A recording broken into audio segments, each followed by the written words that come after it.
Well, welcome, ladies. I'm so pleased you came. So today I wanted to share with you, we're here, conversation is about unlocking your inner code, building a life of fulfillment, freedom, and real impact. But if you're here, and just from the little bit of information I've just gotten, everyone in this room is ambitious. You've built things, you've achieved things, you've perhaps even outpaced expectations. But you're here because you know what it feels like to want more. Not just money, not just title.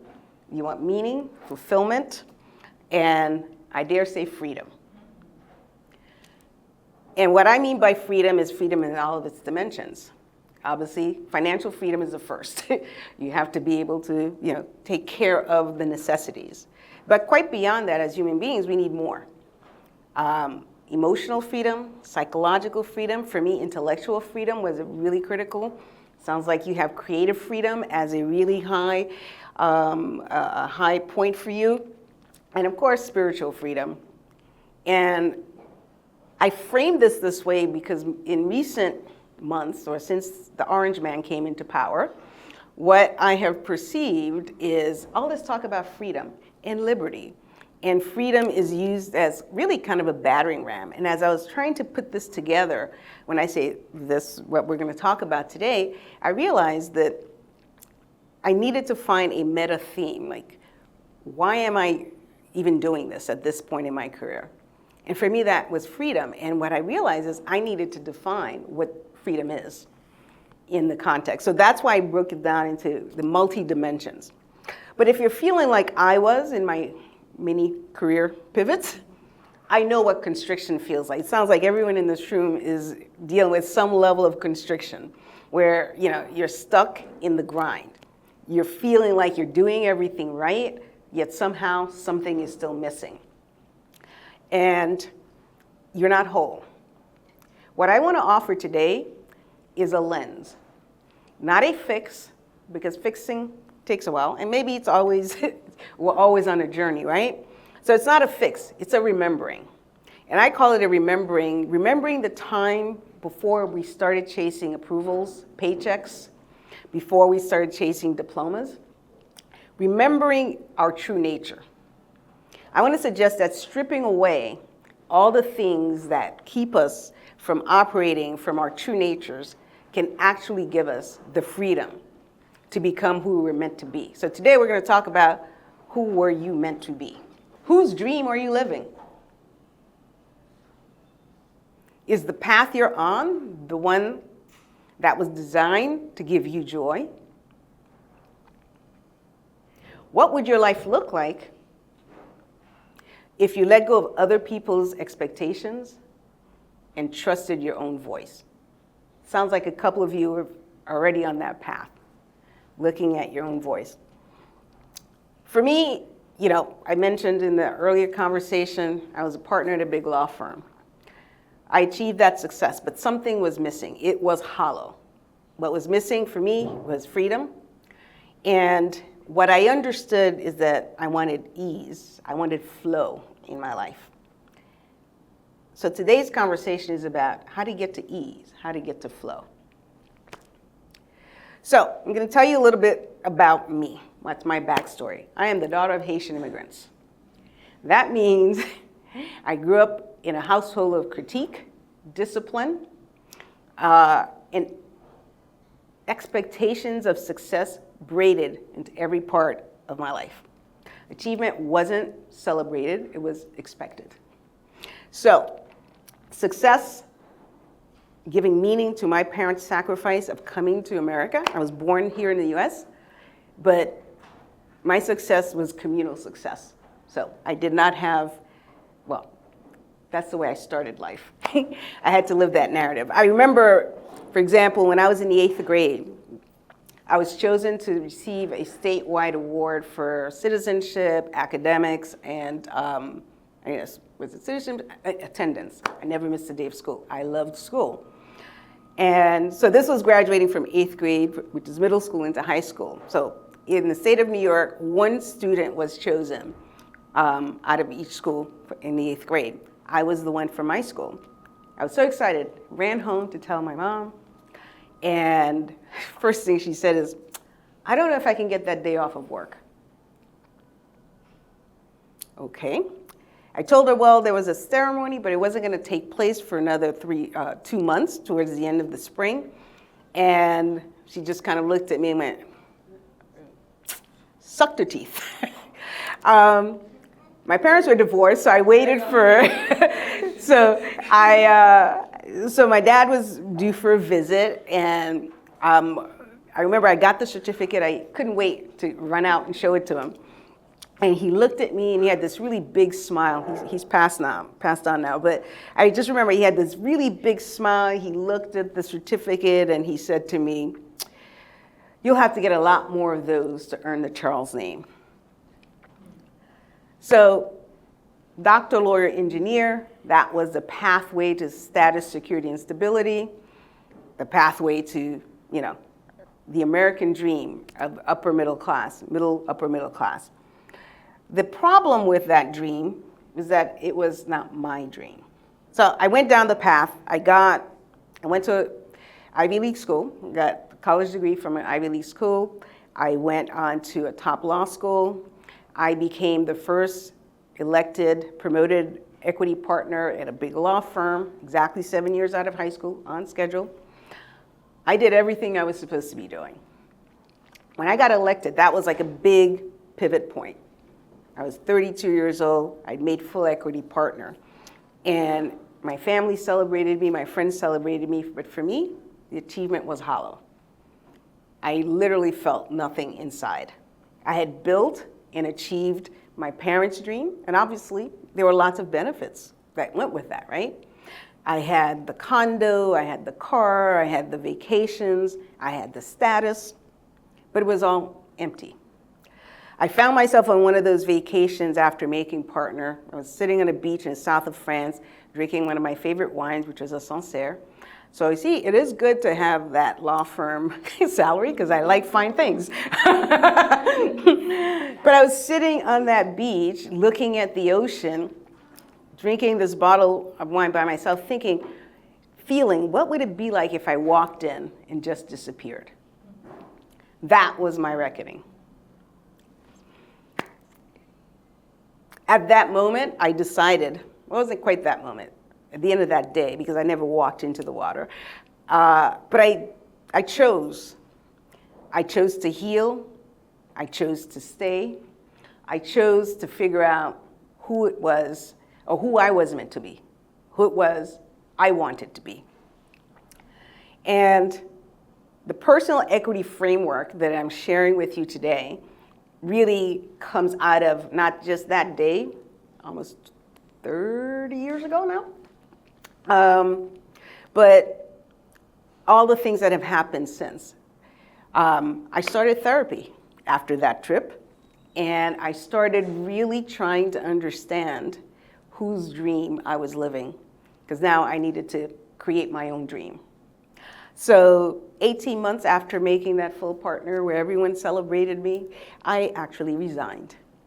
And I became, wasn't really senior executive, there were 10 people. So I joined a startup, which was a startup that had been a client of mine. And I remember when I shared this, my friends were like, "Look, you had earned success." And no one understood. I really did not get support for making that shift because people didn't understand. You did all this work, you've earned this. And I remember telling my father that I was leaving the firm and I was joining a company, which was a startup. And so, of course, he'd never heard of it. So he literally looked at me and said, "So what am I going to tell my friends?"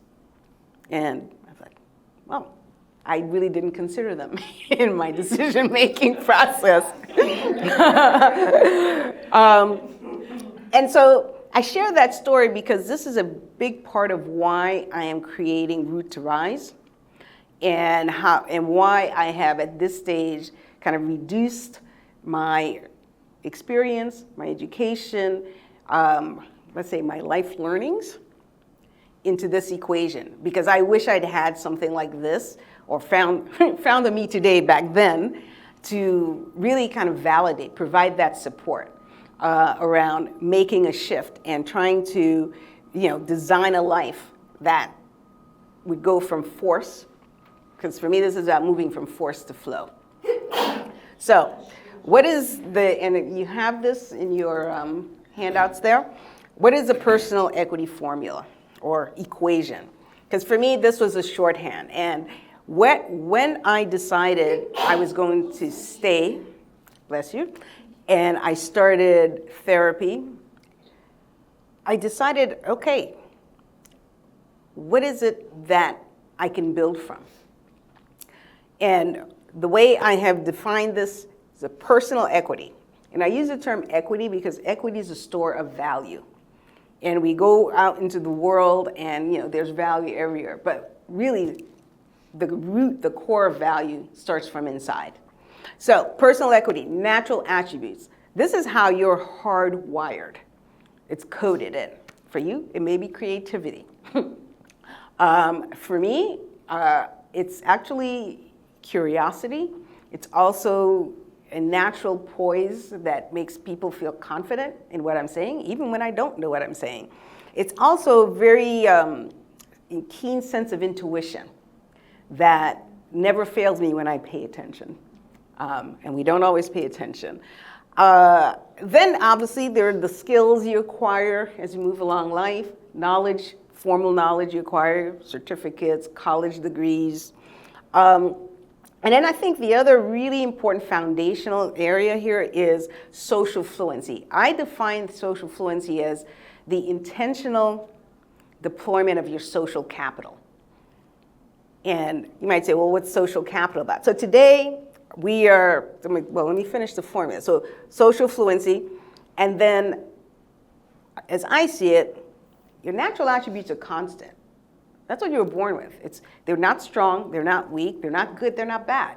It's just who you are naturally. So that's a constant that will always be there in your life. Now your skills, knowledge, social fluency, all that is variable. And that will shift as you do throughout life. But even if you know what your natural attributes are, and you've gotten the degrees and you've gotten the training, unless you activate it, I call it the activation coefficient, because it's really critically important. Once you know where you're starting, you have to activate. Because I'm sure all of us in this room have met people who are brilliant. They seem like they should be able to achieve anything, and yet they're not achieving. Low activation coefficient. They're not leveraging the interplay between the constants and the variables. Then there are people who are average, let's say. People who you look at them and you say, well, they've got good grades, or they've got, if you think throughout life, average people. And yet everybody wants to be them. They seem to always have everything just sort of coming to them. They seem to flow. That's a high activation coefficient. And so when we look at moving from force to flow, it's critically important then to understand, first, what are your natural attributes? So a lot of times I think we have been taught in our lives from the time, for me, curiosity is one of my natural attributes. I was always told to be quiet, children to be seen, not heard.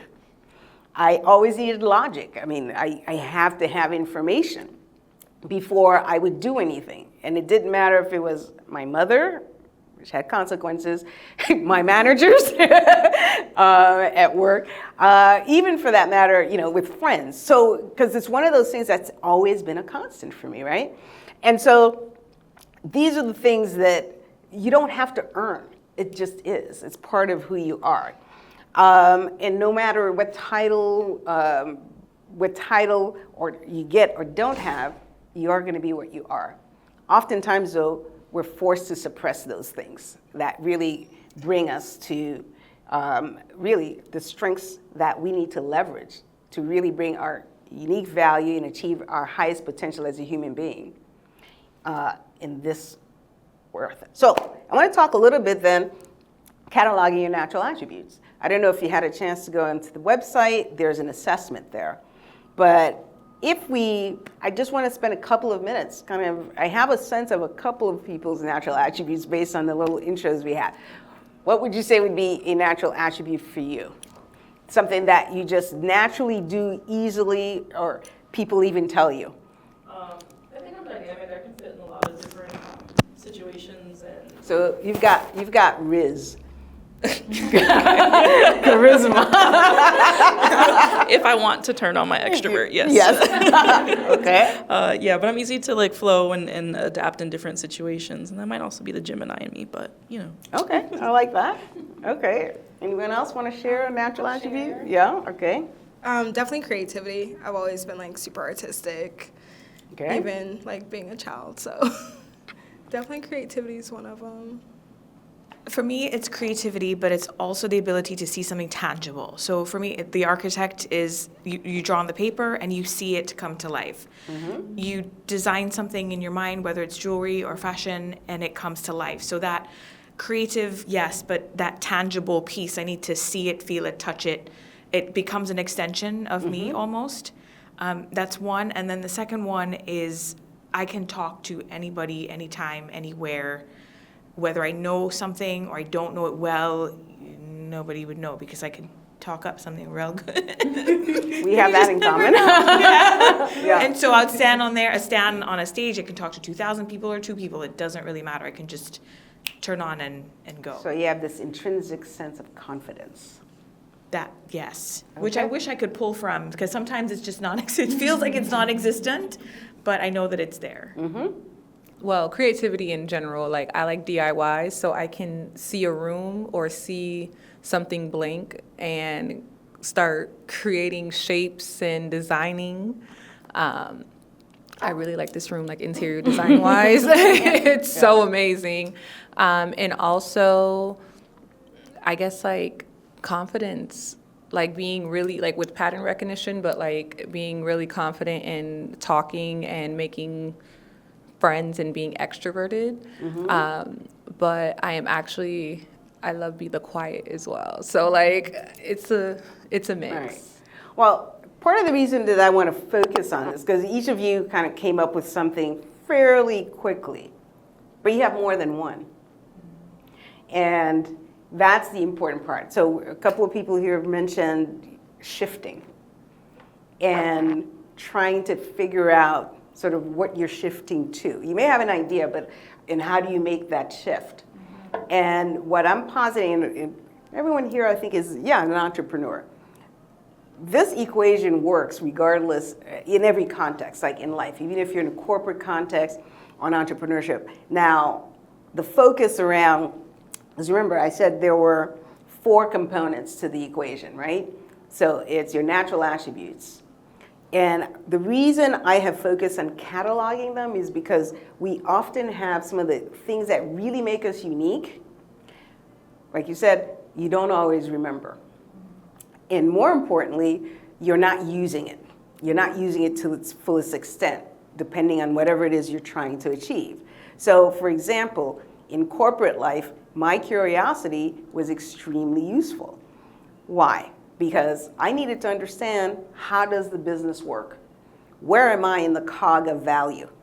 Because for me, one of my natural attributes is this this deep need to be creating value. And so whether I'm doing something for myself or I'm in a corporate environment, I need to understand what exactly am I contributing to that value, 1. 2, where do I fit, right? In the value chain, because now we're seeing a lot of people getting, laid off and so forth. So the question, and I say that, I say, well, that's awful. But at the same time, like, this is opportunity. And sometimes I think a lot of people who are in that situation are probably just, feeling demoralized or like, oh my God, what do I do? And for me, I see that that's your freedom. So for me, this equation, once you understand your natural attributes and you figure out how you build and leverage it to achieve your highest potential as a human, that's freedom. That's when you start to get on the path to freedom. So we talked a little bit about natural attributes, but I want to move forward quickly so we can have some time to talk about social fluency. So I mentioned that before. To me, social fluency is the use of your social capital, deploying strategically your social capital. Now, social fluency, it really does transcends transactional interactions. Meaning it's not simply in exchange, I give you this, I buy this, you pay for it, you get this. Social fluency is really transformational, or it should be transformational if you know how to leverage your social capital. And that's about an authentic ability, a couple of people mentioned that, to connect with diverse people while strategically building mutual relationships. And the mutual is a really important point here, to propel you forward in your relationships, whether they be personal or professional. So what do I mean by social capital? And as I've had this conversation in different venues, I find that a lot of time ends up being spent around social capital. How do you develop it if you don't have it? If you're making a transition, how do you make that transition? Because as human beings, we're social people. And we need other people. Even if I'm an introvert, believe it or not. So I understand when I need my quiet time. But at the same time, if you're going to achieve anything, and remember I was talking about activation coefficient. How do you activate? We're social beings. So you have to move into the different spaces. I have met people now who definitely have anxiety about networking. And we have, I guess, the generation, because I'm a bit older now, but we have a certain generation who grew up digitally native who don't even know how to talk to people. And, they will sit at a table and text. They don't know how to do it. So this is the other reason why I have focused on social capital. How do you build it? And I posit social capital is more important in building wealth than somebody giving you a big check. Because social capital is about knowing, understanding who the decision makers are, who are the people who can help you achieve. Because I always believe I can make money, I can lose money. But if I have education and knowledge, I can make it again. So that's a very West Indian way of thinking, I think. But anyway, so I wanted to take us through, and in your handout, I kind of break down what I believe are the key elements of creating social capital. Authentic presence. What is authentic presence about? Authentic presence is about being able to get engaged with strangers and make that connection, be curious, make a connection with them such that they are willing to engage on your behalf. But nobody likes fakery. And so how do you do that? But this is about making other people feel valued, because you want to be seen, other people want to be seen. So if you show up authentically and you're actively listening in a conversation, you're going to make that kind of impression that will make you remember, but more importantly, make you not appear, hopefully you are, but make you someone that I want to engage with.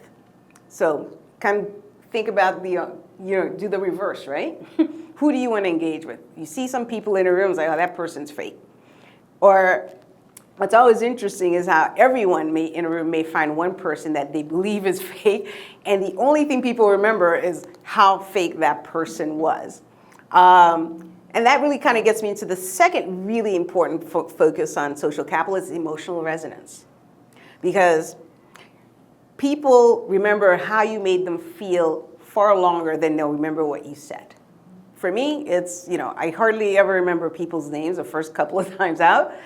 But if I made a connection with them and I had a feeling about them, I'll remember that name a lot faster.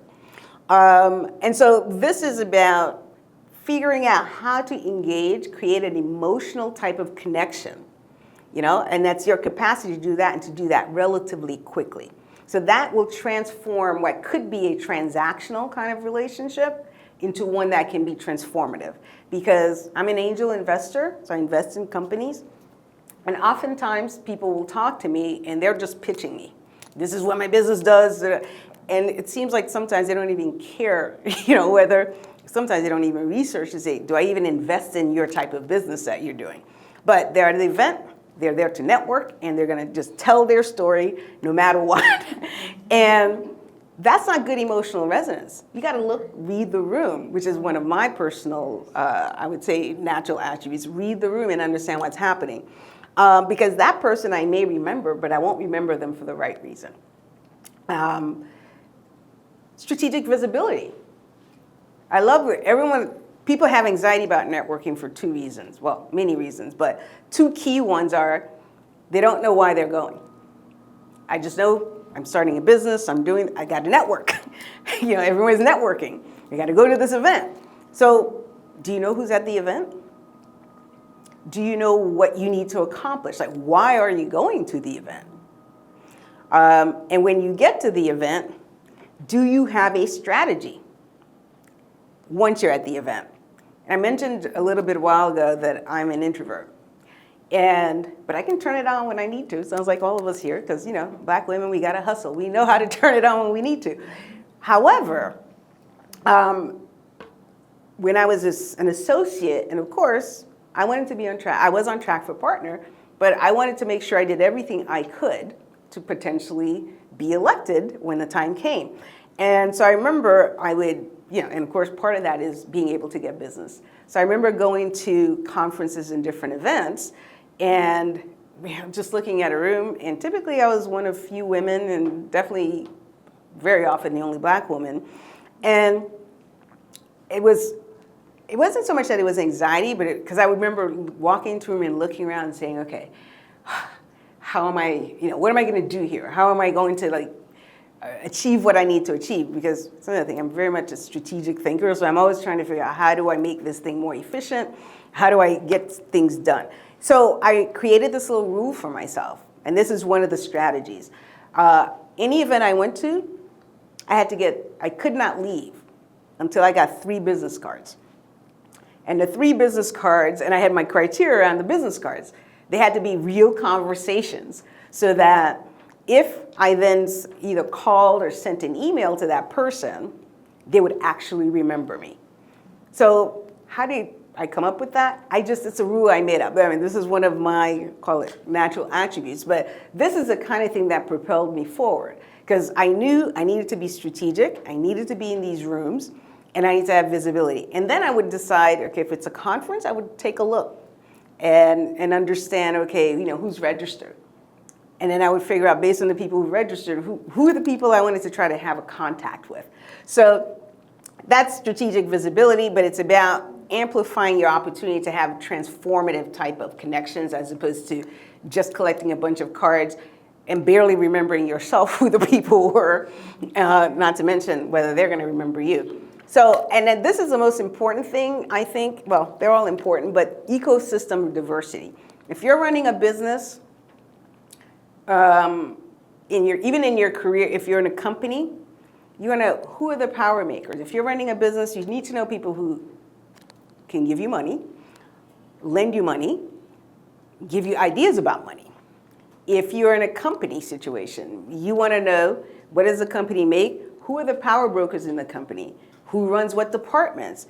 If you are, whatever your ambition is, it is important to understand the playing field. And so ecosystem diversity is about doing just that. If you're running a business, you'll have suppliers, you have people who will buy from you, so you need to understand who your customers, who your partners, potential partners are. People say, well, and I ask entrepreneurs this all the time, do you know your banker? And people say, well, what do you mean? I said, you have money in a bank, right? Yes. So is there somebody at that bank who knows you? Who can tell you when there's, a side way or different way of getting a financing? Because there's always I believe this, there's always the advertise, and then there's always the special. Meg lives in the special. And you need to figure out what the special is. And the reason people will tell you what the special is because they have a connection with you.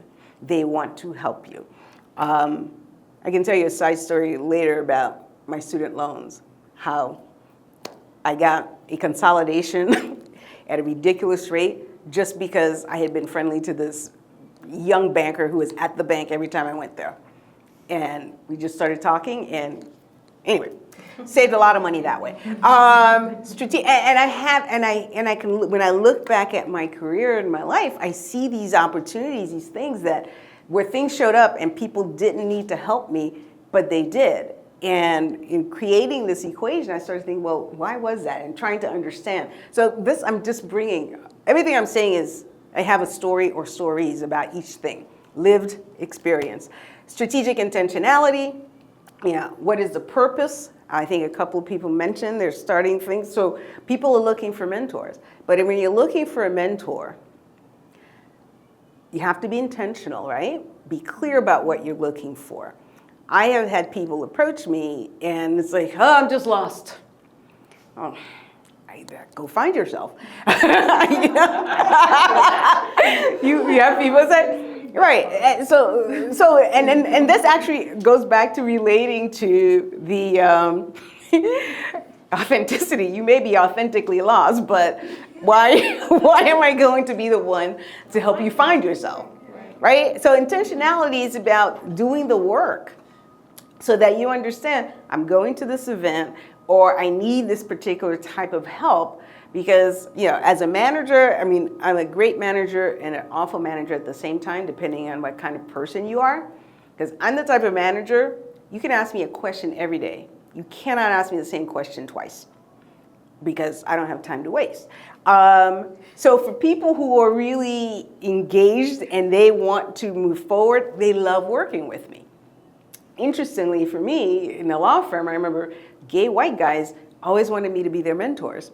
And when I finally, because of me pushing, got some other young black women in, at that point I was more senior, there was this one girl who literally, I thought it was fascinating, almost didn't want to be seen with me at the firm because I don't know what her story was, but it's kind of interesting. Anyway, and then the last one is value exchange mindset, and I really focus on this because I believe every single one of us, going back to the whole natural attributes piece, you have value. You have value and you can create value. And so, to my mind, like you said, you can walk into any room and start a conversation. I have had the experience where, again, you're at a networking thing, the 10th person's walking up to you, telling you their pitch. Read the room. And when I was developing business as a lawyer, this definitely worked for me, where I would watch people, especially if it was a senior executive and there were a bunch of lawyers in the room, everyone's trying to get a client, and I would just start the conversation about anything but business. I never got a client by talking about the law. I would start, and of course it's men, so it's really easy. You just start to talk to them about themselves. Just ask a question about themselves, and eventually they will tell you something about their business. And then I would say, oh, well, we blah blah blah blah. So now it's a different kind of connection. And of course, being the only black woman in the room very often was easy for them to remember me. So, but those are the 6 that I focused on. Obviously, there are many other aspects of social capital, because now we're talking about how do you deploy that capital, right? Going back to the activation coefficient. And then cataloging it isn't everything. Developing your strategy around social capital obviously is very important, but it's that interplay. So going back to the businesses you're starting, once you really kind of say, okay, there's the obvious thing that I know, people tell me all the time, but what about some of these other things that are very natural to you that maybe have been suppressed, maybe you've been conditioned out of? I can tell you, coming out of a corporate context, you're like, and this is why Root to Rise, I really focus on women who are transitioning into entrepreneurship as well.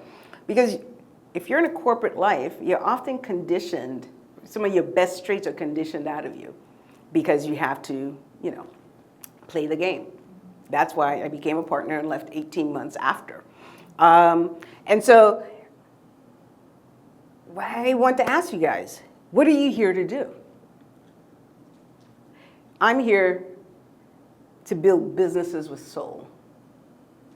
I'm here And I want to challenge you to build careers with integrity. I'm here to live a life of freedom, ease, and flow. What are you here to do? So this is my sacred invitation to you. To remember who you were before you were told who to be. I believe it is critical that we all choose to root in our truth. I believe and I work every day to lead with my light. I challenge you to do the same. And I truly focus on creating not just for profit, but for purpose, to rise not just for myself, but for all of us. Because I believe I am living free, you're living free, it will give others permission to live free. That's the ripple that I want to create as my legacy. People who will never meet me, but will know how to live free. I believe, given where we are in the upheaval of the world today, that is how we heal, that's how we rebuild, that is how we rise. And that is real freedom. Thank you.